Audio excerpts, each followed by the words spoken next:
Shri prion Malvi जी आए, अपनी बात को रखें। श्री मालवी जी, इसमें अनिल शर्मा इनका स्वागत करेंगे। स्वतंत्रता दिवस के इस पावन पर्व पर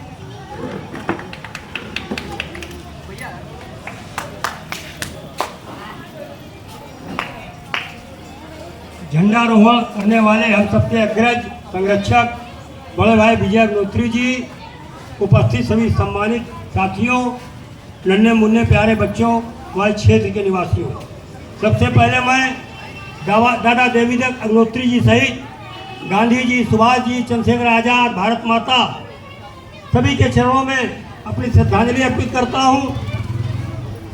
और हमको यह तय करना रहता है कि कोई भी कार्यक्रम हम क्यों मना रहे हैं।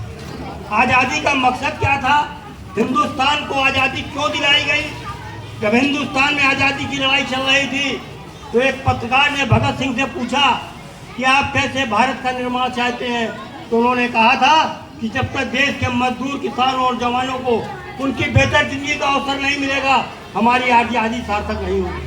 आज कानपुर की मिलें बंद है, नौजवान भटक रहा है, जात और धर्म में इस देश को बांटने का काम किया जा रहा है और हम आज़ादी का पर्व मना रहे हैं। तो साथियों, इन समस्याओं से जब तक हम नहीं लड़ते हैं तो आज़ादी का पर्व सार्थक नहीं है और आज़ादी का उद्देश्य सार्थक नहीं है। अभी विजय भैया ने बहुत अच्छी बात कही कि इस देश में जाति गणना की बात की जा रही है। निश्चित रूप से वो राजनीतिक दल जिसकी नेता के आगे राष्ट्रीय एकता एवं सद्भावना का प्रतीक श्रीमती इंदिरा गांधी लगाई जाती है, आज इस पार्टी का नेता बैठकर जब ये कहता है कि इस देश के जातियों में बांटा जाए, अब कल्पना करिए जिस दिन ये तय हो जाएगा इस देश में इस जात के इतने लोग रहते हैं, इस देश में जाति हिंसा को इस देश से कोई बचा नहीं सकता। ऐसे लोगों के खिलाफ भी खड़ा होना बहुत जरूरी है।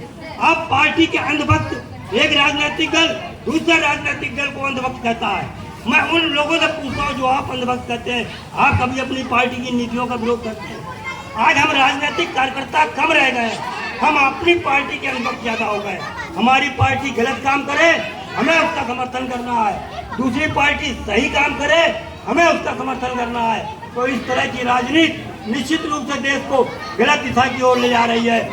इन तमाम शहीदों का जो सपना था, उस सपने को पूरा करते हुए इस देश को जात और धर्म से बचाना है। हम हिंदू, मुस्लिम, ब्राह्मण, बनिया, क्षत्रिय बाद में है, सबसे पहले हिंदुस्तानी है। इस बात को हमको याद रखना होगा। और केवल दो जातियां हैं, गरीब और अमीर। कैसे हम गरीब के विकास के लिए काम करें, कैसे इस देश के गरीबों के लिए योजनाएं बनाएं, अगर हम ये करने में सफल हो जाते हैं तो मैं समझता हूँ ये आज़ादी सार्थक होगी। तो आइए हम सब संकल्प लें, जो इस देश को जात और धर्म में बांट रहे हैं, जो जाति गणना की बात कर रहे हैं, जो देश में तथाकथित धर्मनिरपेक्षता के नाम पर एक वर्ग विशेष का पक्ष लेते हैं, उनके खिलाफ खड़े होने की बहुत जरूरत है। आने वाले 25 साल बाद इस देवनगर को बचाना बहुत मुश्किल हो जाएगा। सब आमने सामने सब दिख रहा है। हवा में मत रहिए, जमीनी हकीकत से वाकिफ रहिए। अगर नहीं वाकिफ रहेंगे तो नाती पोते मारे जाएंगे, कोई बचा नहीं सकता इस देश को। किसी को यह नहीं मालूम हम कितने साल जिंदा रहेंगे, लेकिन ये निश्चित है ये राष्ट्र हजारों साल जिंदा रहेगा। अपनी राजनीति चमकाने के लिए, अपना परिवार बनाने के लिए, अपने घर में नेता बनाने के लिए इस समाज को जात और धर्म में बांटने का प्रयास मत करिए।